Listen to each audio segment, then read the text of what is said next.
Alam ba ninyo guys, kung ano ay the best moment kapag ikay ay nagising ng umaga? Ay nako, yun ay ang maganda ang gising mo. At pagkatapos, eto ang gagawin natin kapag sa umaga. Siya nga pala, good morning sa inyo mga katalapya at kumusta na kayo? Eto guys, ang magandang moment ang pwede natin gawin kapag tayo ay maganda-ganda ang ating gising.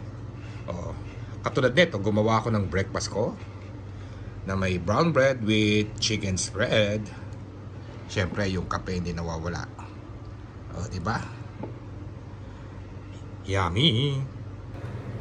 Ano na ang iyong ginagawa? Halika na, sabayan mo ako sa aking almusal nitong umaga. Thank you for watching.